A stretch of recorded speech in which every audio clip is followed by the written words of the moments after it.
네, 화요일장 마켓세븐 이분과 함께합니다. 유스탁 유창희 대표님 모실게요. 어서 오세요. 안녕하십니까? 네, 안녕하십니까?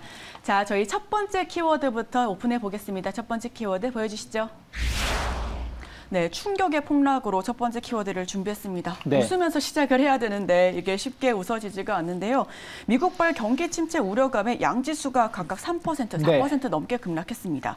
시총 상위주도 모두 신저가가 붕괴되면서 그야말로 충격과 공포의 하루였는데 어제 시장과 이번 주 증시 흐름 어떻게 보시는지 먼저 질문 드릴게요.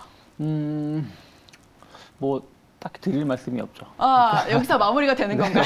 그러니까 이게 뭔가 이렇게 희망적인 말씀을 드려야 되는데 지금 좋은 말씀을 드릴 수 있는 게 전혀 없다 보니까 저도 솔직히 말씀드리면 이 정도까지 하락이 나올 거라 생각을 하지 못하고 있었어요.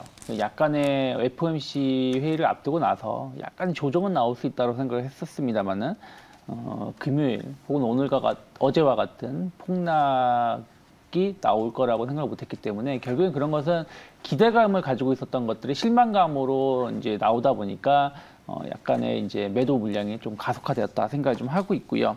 또 하나가 저는 이번 하락의 시작이 그 ECB에서 시작을 했다 생각을 좀 하고 있어요. 왜 그러냐면 라가르 총재의 그 ECB 회의 결과 또 기자회견 내용을 들어봤을 때 정말 뭐 하시는 거지? 라는 생각이 들 정도로, 그러니까 투자자들이 뭐야 이거 할 정도의 실망감을 보여주면서 유럽이 무너졌거든요. 그러면서 미국이 같이 이제 흔들리는 부분들, 그러다 보니까 이제 이번 주에 있을 FOMC 관련해 가지고 파월 의장 관련해서 파월의 의장도 어떤 발언이 파월 의장의 입장하고 다르게 좀 해석되는 경우가 좀 있어요. 그래서 시장에서는 지난번 FOMC 회의 이후에 약간 이제 거짓말쟁이 파월이 되어버린 상황이거든요. 그러다 보니까 이번에 그런 것을 어떻게 좀 해결할 수 있을지에 대한 어떤 의구심, 그런 신뢰성 훼손 자체가 문제였고, 결국엔 그런 것 같습니다. 지금은 그러니까 금리 때문에 그 주가가 하락하는 게 아니에요. 금리가 뭐 5%가 든 6%가 든 그게 중요한 게 아니라 결국은 그렇게 해서 경기 침체가 온다. 근데 경기 침체가 좀 빨리 올 수 있다는 우려감들이 시장을 누르는 것이라서 지금 복합적으로 어디서부터 손을 대야 될지 좀 모르는 상황이 아닌가 생각하고 있습니다. 네, 어디서부터 손을 대야 할지 모르겠다라는 말씀을 해주셨는데 코스피 급락에 정부가 긴급 거시경제금융점검회의를 개최했습니다. 네. MSCI 선진국 지수 편입 후보에 들어갈 가능성도 조금 희박해 보이죠? 많이 희박해 보일까요? 증시 상방을 노릴 수 있는 이슈가 전혀 없는지 여쭤볼게요. 그렇죠. 일단은 지금 하락이 만약 우리나라의 어떤 예를 들어서 북한이 핵실험을 했다. 이런 부분들에 의해서 주가가 하락을 한다라면, 혹은 우리나라에 그런 일이 있으면 안 되죠. 어떤 내부적인 문제로 인해 가지고 하락을 했다라면 이거는 정부가 적극적으로 대응을 해가지고 이것을 해결할 수가 있는데 우리나라는 전혀 문제가 없어요.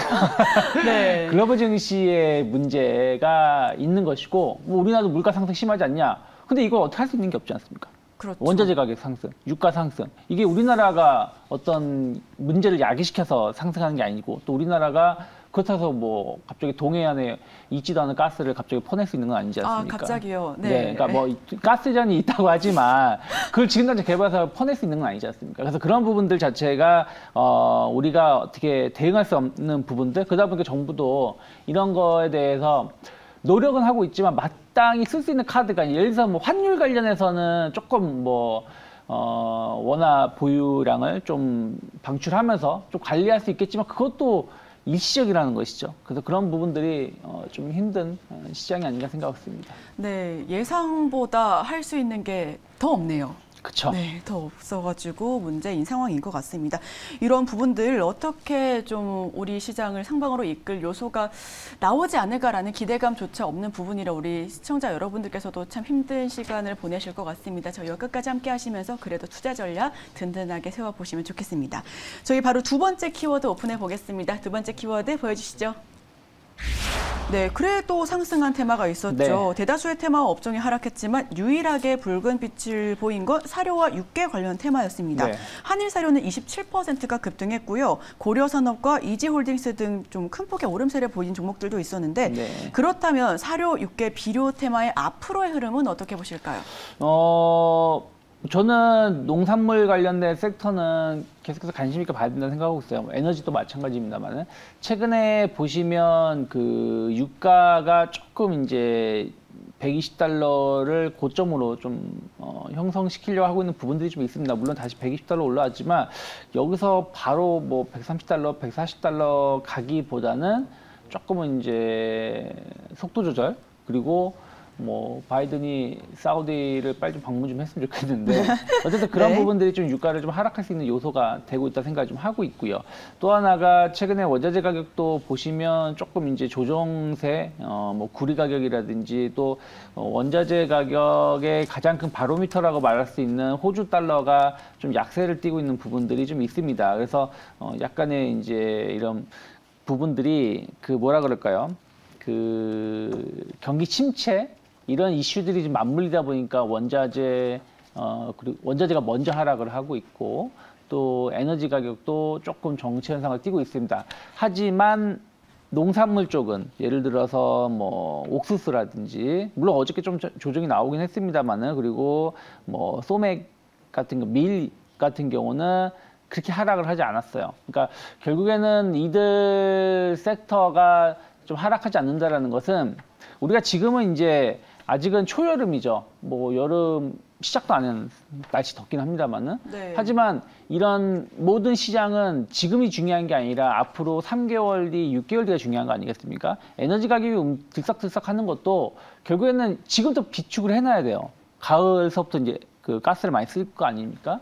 그리고 농산물도 마찬가지입니다. 이제 추수 시기가 오기 전에 좀 비축량을 좀 확인해야 되는데 계속해서 지금 비축량이 줄어들고 있는 부분들이 좀 있다 보니까 그런 것들이 결국에는 농산물 쪽에 대해서 어떤 중장기적인 우려감들이 좀 나오고 있고 거기다가 뭐 러우 전쟁이 계속 장기화되고 있는 부분들 그런 것들이 어떻게 계속 문제가 발생하고 있다 생각하고 있고 또 하나는 우리가 에너지는 강제적으로 못 쓰게 할 수가 있어요. 강제적으로요? 네. 예를 들어서 오부제우는 하면 되잖아요.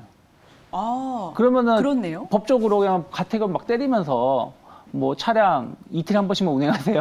하거나 아니면 뭐 밤 12시 이후부터 전기 끕니다 해서 그냥 전기 내리면 되잖아요. 굉장히 말도 안 되는 소리지만 윗동네스러운 이야기 네, 아닐까요? 말도 안 되는 소리지만 근데 밥은 하루에 한 끼만 드세요 할 수가 없어요. 아, 그렇죠. 그렇죠. 그러니까 식품 쪽은 우리가 컨트롤할 수 있는 부분, 이것도 마찬가지로 어떻게 정부라든지 이런 수요 감소를 대응을 할 수가 있는 부분들이 아니다 보니까 좀 농산물은 조금 더 오래 갈 수밖에 없는 이슈가 아닐까 생각하고 있습니다. 네, 농산물은 조금 더 오래 갈 수 있다라고 말씀하셨는데 그렇다면 그 중에 혹시 탑픽을 꼽아주실 수도 있으실까요? 저는 뭐 예를 들어서 계속 뭐 어저께도 들썩들썩 했었던 사료주들 뭐 네. 계속해서 뭐 관심 있게 볼 수 있다 생각하고 있어요. 다만 뭐 현대사료처럼 막 급등세를 띄었었던 종목군들보다는 조금 안정적인 흐름을 보여줄 수 있는 종목군들 좀 보시는 게 맞다 생각 좀 하고 있고요. 거기다가 그 뭐라 그럴까요? 뭐 우리가 뭐 대한제품 같은 진짜 실제 수혜주들은 어떻게 보면 주가 좀 많이 하락하고 있기 때문에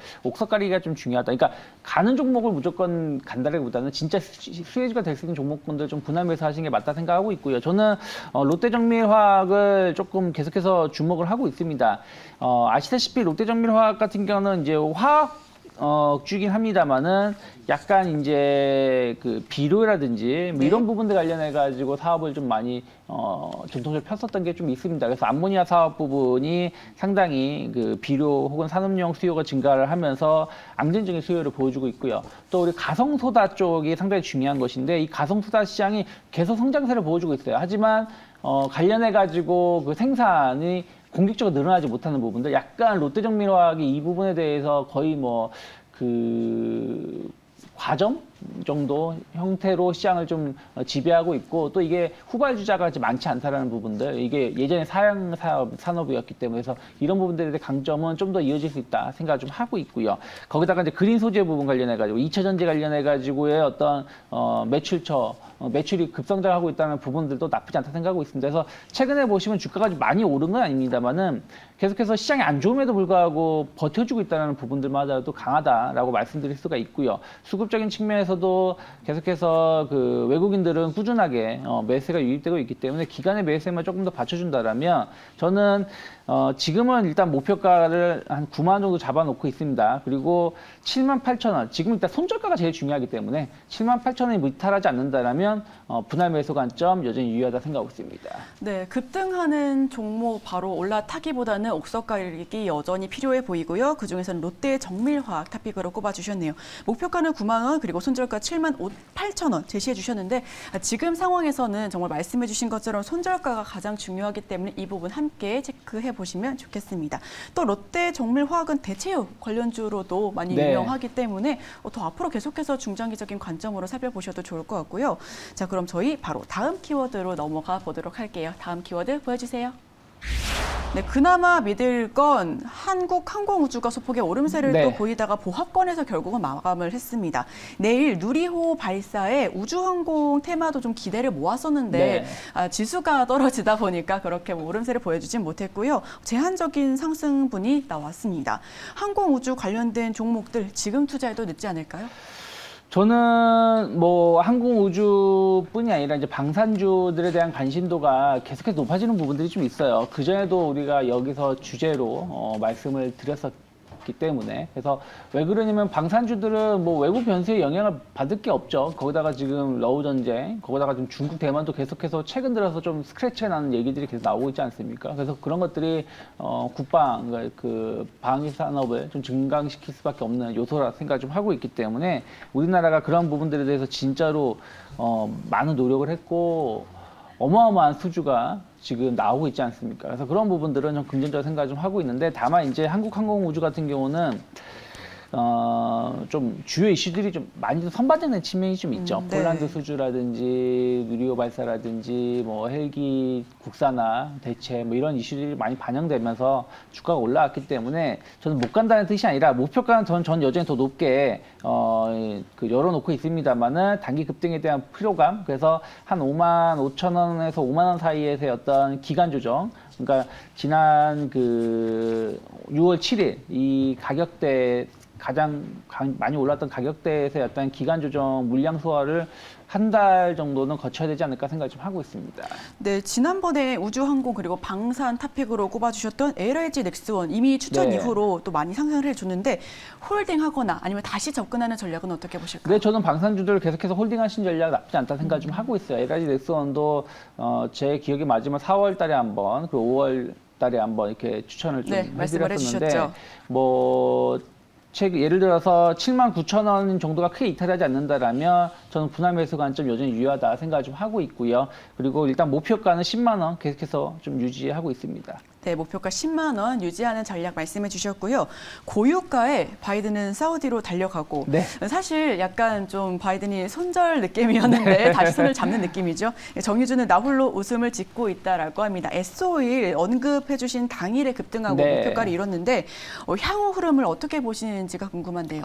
네, 뭐 에너지 관련돼서는 이제 저는 계속해서 중장기적으로 봤을 때 나쁘지 않다 생각을 좀 하고 있어요. 그리고 그 유가라는 게 뭐 바이든이 사우디를 방문한다고 해서 사우디 그때도 지난주에도 말씀드렸습니다만은 지금 빨리 대체처를 찾는 게 더 빠를 겁니다. 무슨 얘기냐면 이란이라든지 베네수엘라를 빨리 좀 개발을 해서 석유를 뽑아내는 게 더 양도 많고 빠른 것이지 사우디라든지 산유국을 설득을 한다고 해도 대량의 증설을 기대하기 쉽진 않다. 그리고 또 하나가 이들도 증설하기 위해서는 유지보수를 해야 되기 때문에 동일한 유지보수를 할 거면은 더 효과가 큰 이란이라든지 베네수엘라가 더 좋다라고 생각하고 있지만 또 뭐 입장이 서로 다르니까요. 그래서 일단은 뭐 에너지 가격은 중장기적으로 봤을 때 계속해서 상승세를 보여줄 수밖에 없기 때문에 관련된 종목군들은 전 계속해서 좀 조정 시에는 매수 관점으로 보셔야 된다. 다만 너무 급등으로 갔을 때는 쫓아가시는 매매보다는 좀 기간 조정을 잘 줬을 때 진입하는 게 맞지 않나 생각하고 있습니다. 네, 기간 조정까지 말씀해 주셨는데 저희 마지막 추가 질문 하나만 드리고 네. 맞춰보도록 하겠습니다. 어제 삼성전자는 6만 2천 선이 깨졌고요. 또 SK 하이닉스는 연중 최저점을 경신했습니다. 8개월 만에 10만 원 밑으로 네. 내려갔다라고 하고 LG전자 역시 9만 원 아래로 추락하고 현대차, 네이버, 카카오 정말 줄줄이 줄 하락세를 연출했는데 그렇다면 오늘 대형주 혹은 중소형주 이렇게 관점이 조금 다를 것 같은데 오늘의 대응 전략은 어떻게 보실까요? 뭐 저는 지금은 솔직히 말씀드리면 주식을 매도할 필요는 없다 생각 좀 하고 있어요. 오히려요. 그렇죠. 그리고 왜 그러냐면 여기서 2,300포인트, 2,200포인트, 2,100포인트 이렇게 하락한다라고 보기보다는 좀 조정이 나온다고 하더라도 저는 2,500, 600포인트 때까지의 반등은 충분히 나올 수 있다 생각을 좀 하고 있기 때문에 다만 이제 그 전에 좀 강하게 시장을 전망했었던 부분들을 수정을 하고 있기 때문에 좀 올라왔을 때 비중 줄이는 게 맞고 지금은 비중 줄이기보다는 좀 홀딩하신 전략 그리고 뭐라 그럴까요? 좀 주식이 현금 비중이 좀 많으시면 좀 대형주는 좀 조정이 나오면 매수가 좀 나쁘지 않다 생각 좀 하고 있습니다. 다만 이제 지금 경기 침체 이슈가 이제 본격적으로 발생을 한다라면 중소형주들은 좀 쉽지 않을 것 같아요. 어저께도 코스닥이 4.7% 거의 5% 가까운 하락세를 보여준 것도 경기 침체가 나온다라면 중소형주가 타격을 받을 수밖에 더 큰 타격을 받다 보니까 그러한 것이다 생각을 좀 하고 있고요. 또 하나는 만약에 우리나라가 이것이 아주 시장을 강하게 상승할 요소는 아니겠지만 좀 정부가 좀 적극적으로 대책을 펴서 대응할 수 있는 것 중에 하나는 저는 화물 파업을 좀 조기 마무리하는 것이 아닌가 생각을 하고 있어요. 아직 이어지고 있죠. 그렇죠. 이게 어쨌든 우리나라는 제조업이 국가고 강하니까. 꼭 제조업이 아니라고 하더라도 유통이 마비가 되면은 경제 자체가 떨어질 수밖에 없는 부분이다 보니까 만약에 지금 화물 파업을 정부가 잘 컨트롤해서 만약에 좀 해소를 조기에 한다라면 이것은 어떻게 보면 증시에는 큰 호재가 될 수 있기 때문에 이런 부분들을 조금은 집중해서 살펴봐야 되지 않을까 생각하고 있습니다. 네, 그나마 좀 손실을 줄일 수 있는 방법은 정부의 적극적인 도움이 또 필요해 보이고요. 지금 같은 상황에선 대형주 접근 나쁘지 않다. 또 중소형주는 지금 조금 어렵지 않나라는 말씀해 주셨는데 그렇다면 지금 현금을 보유하고 계신 분들 입장에서는 오늘 같은 또 시기에 많이 떨어진 시기에 지금 많이 떨어진 종목들 위주로 추가 매수 괜찮을까요?